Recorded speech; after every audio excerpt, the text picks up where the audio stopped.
Buat orang yang udah sering keliling jalan raya dan hafal setiap rute perjalanan, nyari tempat tujuan entah itu wisata dan segala macam pasti nggak bakal jadi hal yang sulit. Tapi buat yang pertama kali, ya pasti susah dan ribet. Kayak gue yang transit ke Jakarta dan harus nginap buat nunggu jadwal penerbangan pesawat di hari berikutnya. Waktu nyari arah tujuan tempat buat nginap, gue bingung itu jaraknya seberapa jauh. Estimasi waktu sampainya ada sih, tapi itu cuma estimasi yang biasanya nggak sesuai ketika kita menggunakan kendaraan. Karena ada macet dan segala macam. Ini tips simple sih sebenarnya. Gue mau berbagi soal gimana caranya kita ngehitung jarak antara lokasi kita sekarang dengan lokasi tujuan. Berapa kilometer sih jarak kita supaya bisa sampai? Lagi pula jarak yang ditunjukin sama Google Map adalah rute pilihan tercepat yang udah ditentuin sama Google. Simple sih, tapi buat Android emang agak tricky. Terus gimana caranya?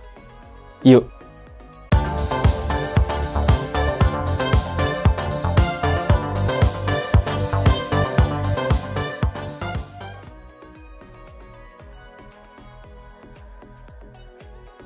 Langkah pertama, tentu aja kita harus punya aplikasi Google Map. Langsung aja buka kalau udah punya. Terus abis itu lu ketik aja lokasi tujuan atau alamat yang akan lu kunjungin. Kalau udah ketemu dan bener, layarnya di zoom supaya layar nunjukin gambar lebih dekat ke titik tujuan. Pokoknya kalau bisa dibikin sedekat mungkin. Nah, sekarang titiknya geser-geser dikit kayak gini sampai tulisan nama lokasi tujuan berubah jadi dropped pin. Kalau udah nongol, swipe up di bagian dropped pin sampai kelihatan opsi measure distance. Kalau ada, tinggal klik measure distance tersebut. Habis itu bakal nongol fitur yang logonya tuh kaca pembesar pengukur jarak. Sekarang tinggal tarik aja fitur tersebut ke lokasi tujuan kayak begini dan angka seberapa jauh jaraknya bakal kelihatan. Sebagai informasi, 1 mil itu sama dengan 1,6 km.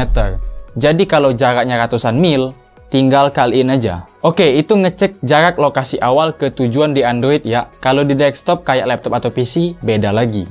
Tapi enaknya dia jauh lebih simple. Buka Google Map di Google Search, klik asal aja buat bikin muncul titiknya. Klik tanda panah yang bengkok, terus ketik lokasi tujuan dan asal. Harusnya kalau udah masukin tujuan sama titik awal, dia jaraknya bakalan nongol. Tapi kalau nggak muncul, klik tulisan Get Diving Direction dan dia bakalan nongol berapa jauh jaraknya. Lu juga bisa ngelihat perkiraan waktu kapan sampai ke lokasi tujuan menggunakan pesawat, mobil lewat jalan tol, atau kalau naik kapal feri. Dan itu aja sih.